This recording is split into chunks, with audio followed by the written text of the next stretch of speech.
안녕하세요, 닥터성입니다.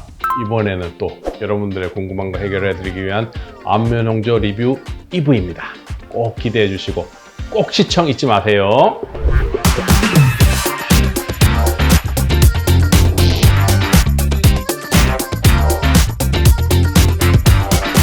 레이저 치료를 하면서 약 치료를 할 수도 있고 안 할 수도 있지만 본원에서는 의무적으로 약 처방을 받으라고 하진 않아요. 하지만 우리가 레이저 치료를 받고 더 좋은 결과를 내기 위해서는 증상이 중간중간에 올라오지 않으면 더 좋은 결과가 나오거든요. 그러면 본원에 같으면 지방의 환자분들도 많이 오시고 이러신데 갑자기 일상생활을 하시다가 홍조가 확 생기거나 열감이 생겼을 때 집에서 있게 되면 이걸 어떻게 대처할 방법이 없는 거예요. 그러면 가장 쉬운 방법 중에 하나가 뭐냐면 일반적인 홍조 치료 약들이에요.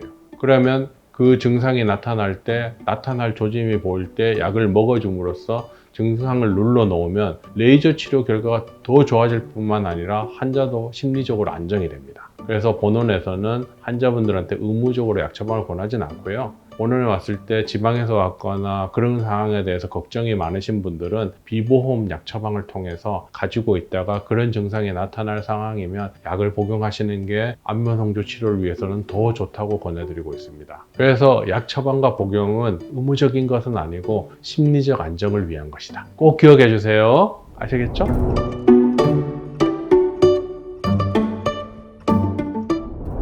이소트레티노인이라는 성분명이 과거에 로아큐탄이라는 약으로 많이 알려져 있는데요. 국내에서는 로아큐탄이 단종돼서 다른 상품명으로 판매가 되고 있어요. 이런 홍조 치료를 할 때 이 약을 과연 처방을 하느냐? 물론 선생님마다 생각이 다르기 때문에 닥터성 개인적인 생각임을 밝혀둡니다. 이소트레티노인을 주로 어떤 홍조에 처방을 하느냐?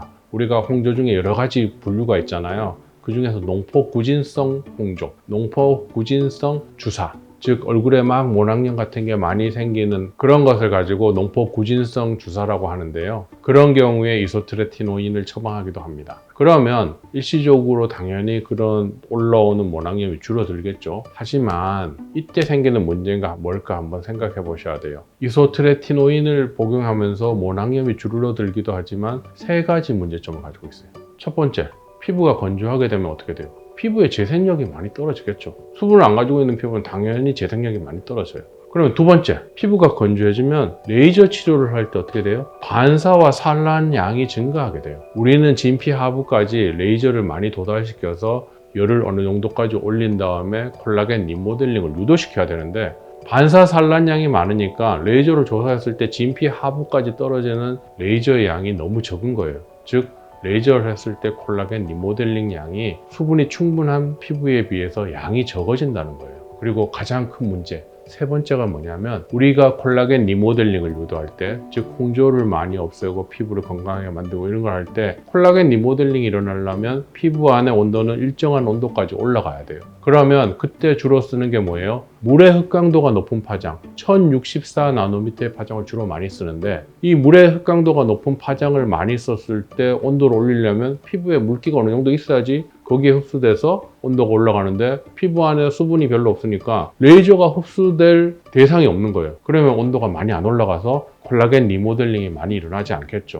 이런 세 가지 문제점 때문에 닥터성 개인적으로는 이소트레티노인을 잘 처방하지 않습니다. 그리고 홍조의 보편적인 처방에서 빼버립니다. 물론 이런 것들은 선생님마다 생각이 다르니까 닥터성 개인적인 생각임을 다시 한번 강조해 드리고요. 저는 건강한 피부로 가는데 그 전에 손상을 준다거나 이런 것들을 불필요한 어떤 데미지를 줄 수 있는 것들을 가능한 피하자 주의로 치료를 하고 있기 때문에 선생님마다 생각이 다르다는 거 꼭 기억해 주셨으면 좋겠어요. 어떻다? 닥터성은 이소트레티노인을 처방하지 않는다.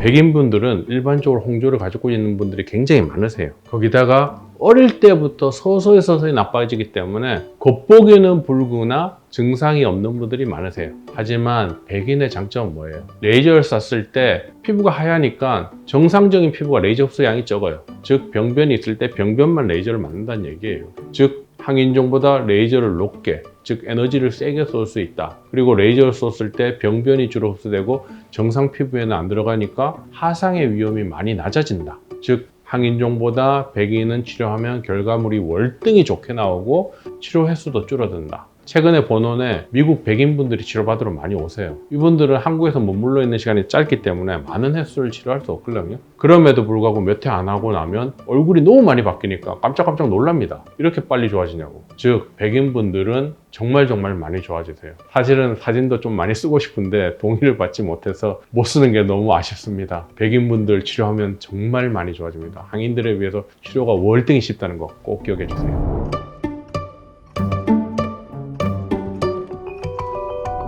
최근에 현대인들이 자기 몸에 대해서, 건강에 대해서 정말 걱정을 많이 하세요. 인터넷에 파는 건강식품에 관심이 정말 많고 정말 많이 복용을 하세요. 그래서 홍조 치료를 하시는 분들도 여기에 대해서 정말 많이 물어보세요. 이거 복용해도 되는가? 이거 먹어도 되는가?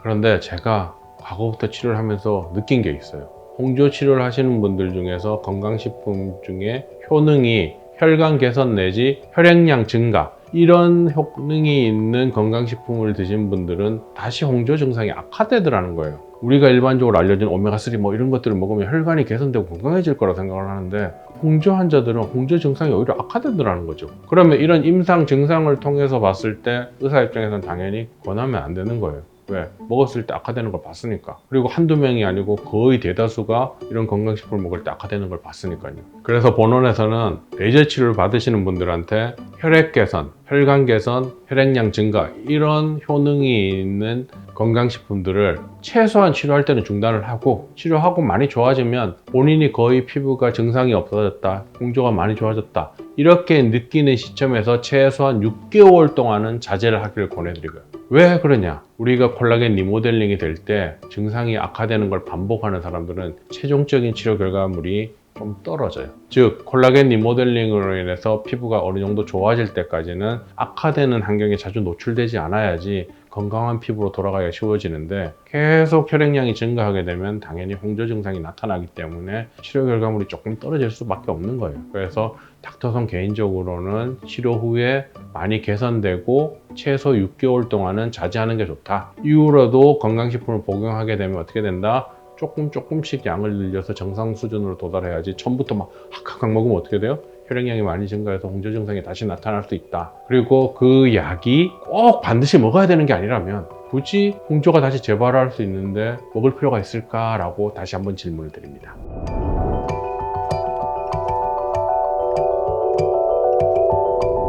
안면 홍조의 완치라는 단어를 쓰기에는 사실 굉장히 조심스러워요.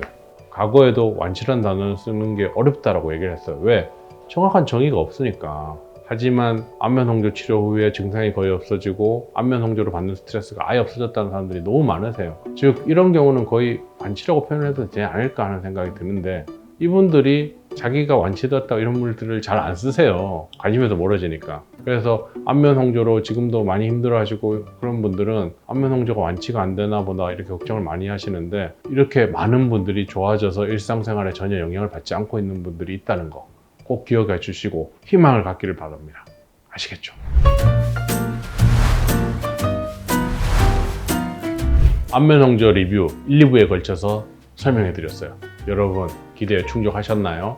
그리고 잠깐 궁금하신 건 어떻게 하라고요? 네이버 카페 모두의 피부에 와서 유튜브 게시판에 질문을 남겨주시면 제가 아는 데까지 답변해 드릴게요. 저는 다음에 뵐게요. 안녕.